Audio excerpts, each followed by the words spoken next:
Hello everyone, मैं हूं संदीप और आप देख रहे हैं साइंटिफिक लर्निंग स्कूल। आज हम लोग क्लास 9th के मैटर इन आवर सराउंडिंग के जो इन टेक्स्ट और एक्सरसाइज क्वेश्चन कर रहे थे उसका नेक्स्ट पार्ट देखेंगे। नेक्स्ट क्वेश्चन है convert into Celsius scale. Celsius scale में कन्वर्ट करना है 300 केल्विन को डिग्री सेल्सियस में कन्वर्ट करना है। तो 0 डिग्री सेल्सियस का वैल्यू 273.15 केल्विन होता है। अप्रोक्स हम लोग कैलकुलेशन के लिए 273 लेते हैं, तो 273 सब्ट्रैक्ट कर देंगे 300 में, 27 डिग्री सेल्सियस हम लोगों का आंसर होगा। नेक्स्ट उसी तरह 573 केल्विन, तो 573 में 273 सब्ट्रैक्ट करेंगे 300 डिग्री सेल्सियस आंसर होगा। Next question is what is the physical state of water. Water का फिजिकल स्टेट क्या होगा 250 डिग्री सेल्सियस पर। तो 250 डिग्री सेल्सियस में वाटर गैसेस स्टेट में एग्जिस्ट करेगा और 100 डिग्री सेल्सियस पर 100 डिग्री सेल्सियस पर वो लिक्विड और गैसेस दोनों स्टेट में एग्जिस्ट कर सकता है। क्यों? क्योंकि इस टेम्परेचर पर उसका बॉइलिंग पॉइंट है, यहाँ वो लिक्विड से गैस में कन्वर्ट होना स्टार्ट होता है। Next question is for any substance why does the temperature remain constant during the change of state. State change होने के बावजूद भी टेम्परेचर कांस्टेंट क्यों रहता है? ऐसा इसलिए होता है क्योंकि टेम्परेचर जो हीट जो है वो किस में यूज़ हो जाता है? हीट यूज़ होता है ओवरकम करने में, फोर्स ऑफ अट्रैक्शन को ब्रेक करने में बिटवीन पार्टिकल्स के बीच में जो फोर्स ऑफ अट्रैक्शन रहता है, एक दूसरे से फोर्स ऑफ अट्रैक्शन रहता है, उसको तोड़ने के लिए, दूर दूर करने के लिए फोर्सेस का यूज़ हो जाता है, जिसके कारण वो टेम्परेचर इंक्रीज करने में वो टेम्परेचर कांस्टेंट रहता है किसी भी सब्सटेंस के फेज चेंज होने में। नेक्स्ट क्वेश्चन है suggest a method to liquefy atmospheric gases. Atmospheric gases को लिक्विफाई करने के मेथड बताएं। तो इसका इजी मेथड है, क्या करेंगे? प्रेशर अप्लाई करेंगे टेम्परेचर को रिड्यूस करके। नेक्स्ट क्वेश्चन है why does a desert cooler cool better on a hot dry day. तो यहाँ पर इवेपोरेशन का प्रोसेस होगा। इवेपोरेशन का प्रोसेस ईजिली होगा क्योंकि सराउंडिंग्स में जो है वो हॉट ड्राई है, जिसके कारण वो एनर्जी के लॉस को कॉम्पनसेट करता है और कूलिंग इफेक्ट देता है, जिसके कारण हम लोगों को हॉट ड्राई डे में ज़्यादा कूल फील होता है डेजर्ट कूलर से in comparison to humid climate. Next question is how does the water kept in an earthen pot matka become cool during summer. Summer season में मटके में पानी रखा हुआ ठंडा कैसे हो जाता है? क्योंकि earthen ports have small pores, small pores होते हैं, जिससे वाटर क्या होता है सिप्स थ्रू, उस पोर्स से बाहर निकलता है वाटर और वो इवेपोरेट हो जाता है, और इवेपोरेट होने के कारण कूलिंग इफेक्ट प्रोड्यूस होता है, जिसके कारण अंदर का पानी ठंडा हो जाता है, मटके का पानी ठंडा हो जाता है। Next question is why does our palm feel cold when some acetone, petrol और perfume is put on it. तो ऐसा इसलिए होता है क्योंकि the liquids evaporate at low temperature. This liquids, ये सारे लिक्विड्स, तीनों लिक्विड जो है वो इवेपोरेट होते हैं लो टेम्परेचर पर, और हम लोगों का हथेली का टेम्परेचर जो है वो जितना है उतना काफ़ी है इनके एवेपोरेट होने के लिए, और ये एवेपोरेट आसानी से होके हम लोगों के पाम से हीट को एब्जॉर्ब करके उड़ जाते हैं, जिसके कारण हथेली पर ठंडक का फीलिंग होता है। Next question is why are we able to sip hot tea और milk faster from a saucer rather than a cup.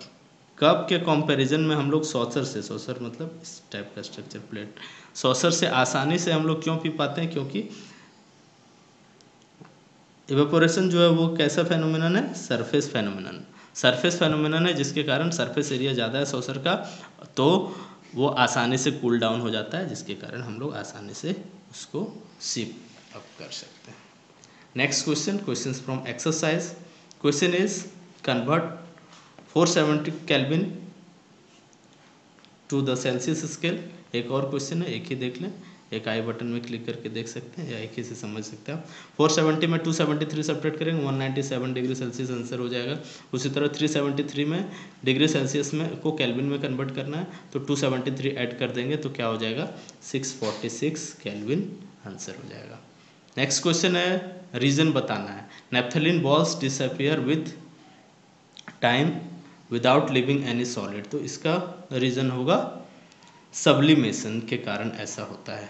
Next question देखेंगे, we can get the smell of perfume sitting several metres away, काफ़ी दूरी में बैठे हुए हम लोग perfume के स्मेल को पा सकते हैं। तो उसके पीछे रीज़न है, मान लीजिए ये एयर के पार्टिकल्स हैं, एयर के पार्टिकल्स के बीच में गैप्स है, उस गैप्स में परफ्यूम के पार्टिकल्स आसानी से इन हो जा रहे हैं, जिसके कारण वो हम लोगों के नोस्ट्रिल्स तक, नाक तक पहुंच जा रहे हैं, जिसके कारण उसका स्मेल हम लोग सेवरल डिस्टेंस से पा सकते हैं, सेवरल डिस्टेंस से।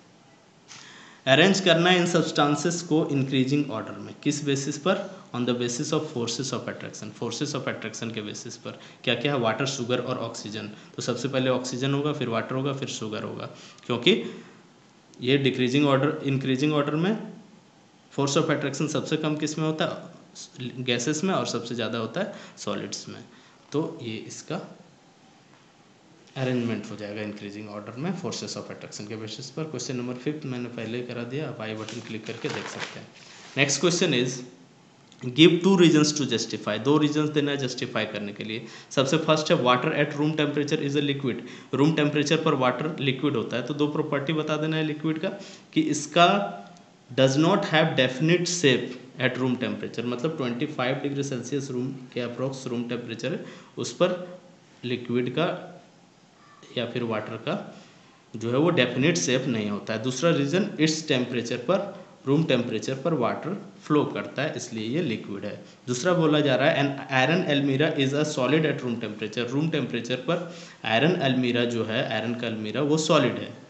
इसके पीछे भी 2 रीज़न बताना है। तो क्या हो जाएगा? रूम टेम्परेचर पर ये रिजिड होता है, रिजिडिटी प्रॉपर्टी है किसका? सॉलिड का। दूसरा, इसका एक डेफिनिट शेप और वॉल्यूम होता है, डेफिनिट शेप, डेफिनिट वॉल्यूम किसका प्रॉपर्टी है? सॉलिड का, इसलिए आयरन का अलमीरा जो है वो क्या है? सॉलिड है। नेक्स्ट क्वेश्चन देखेंगे हम लोग, व्हाई इज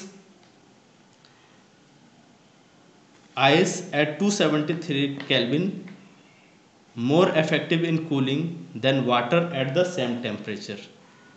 तो इसके पीछे रीज़न हो जाएगा कि वाटर जो है वो पोजेस करता है एडिशनल लेटेंट हीट, वाटर के पास एडिशनल लेटेंट हीट होगा, जिसके कारण लेटेंट हीट ऑफ फ्यूजन, जिसके कारण आइस जो है वो कूलिंग इफेक्ट ज़्यादा प्रोड्यूस करेगा वाटर से, किस टेम्परेचर पर? 273 kelvin, that is 0 degree Celsius पर। नेक्स्ट क्वेश्चन है similar question, what produces more severe Burns, कौन सीवियर बर्न्स ज़्यादा प्रोड्यूस करेगा? बॉइलिंग वाटर और स्टीम? तो इसका आंसर हो जाएगा स्टीम, क्योंकि steam possesses the additional latent heat of vaporisation, steam के पास छिपा हुआ हीट ऑफ वेपोराइजेशन है, लेटेंट मतलब छिपा हुआ होता है, लेटेंट हीट ऑफ वेपोराइजेशन है, जिसके कारण स्टीम जो है वो ज़्यादा सीवियर बर्न प्रोड्यूस करता है बॉइलिंग वाटर के कंपैरिजन में। 9th नंबर बॉक्सेस वाला क्वेश्चन है, प्रॉपर्टी पूछा गया है, ये मैंने पहले ही करा दिया, आप आई बटन क्लिक करके देख सकते हैं। If you like this video, subscribe my channel and click on bell icon to never miss a video.